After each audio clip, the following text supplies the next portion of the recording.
आता आपल्या बजेटच्या 4 पट सोनं खरेदी करता येईल साईनाथ मल्टीस्टेटच्या सहाय्यानं। फक्त 25% रक्कम तुम्ही द्या, साईनाथ देईल 75% कर्ज, ते सुद्धा माफक व्याजदरात। भविष्यातील समृद्धीसाठी आजच्या भावानं 4 पट सोनं खरेदी करा। साईनाथ मल्टीस्टेट, संपर्क 8349 50 51 21। शक्तीपीठ महामार्ग विरोधात आझाद मैदानावर शेतकऱ्यांचा एल्गार।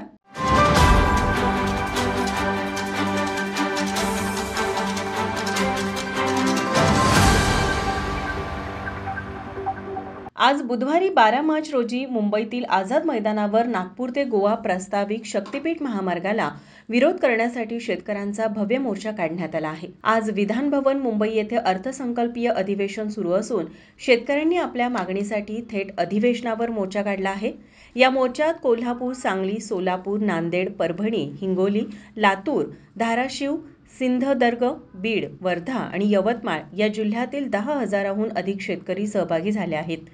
शक्तीपीठ महामार्ग विरोधी संघर्ष समितीच्या पुढाकाराने हा मोर्चा आयोजित करण्यात आला असून कोल्हापूर जिल्ह्यातून 4,000 शेतकरी सोमवारी सायंकाळीच मुंबईकडे रवाना झाले होते। मोर्चाला आझाद मैदानावर सकाळपासूनच प्रारंभ झाला।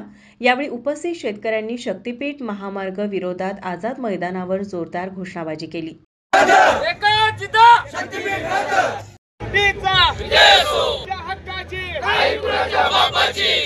20 फेब्रुवारी रोजी कोल्हापुरातील शाहू स्मारक भवन येथे 12 जिल्ह्यातील बाधित शेतकऱ्यांची शक्तीपीठ महामार्ग विरोधात राज्यव्यापी बैठक पार पडली। यावेळी हा निर्णय घेण्यात आला होता। गोवा ते नागपूर असा 805 किलोमीटर लांबीचा 86,000 कोटींचा शक्तीपीठ महामार्ग फक्त कंत्राटदारांसाठी करण्यात येत असल्याचा आरोप शक्तीपीठ महामार्ग संघर्ष विरोधी समितीच्या वतीने करण्यात आला आहे। माझा महाराष्ट्र न्यूज कोल्हापूर। ताज्या घडामोडी पाहण्यासाठी माझा महाराष्ट्र न्यूजला आजच सबस्क्राइब करा।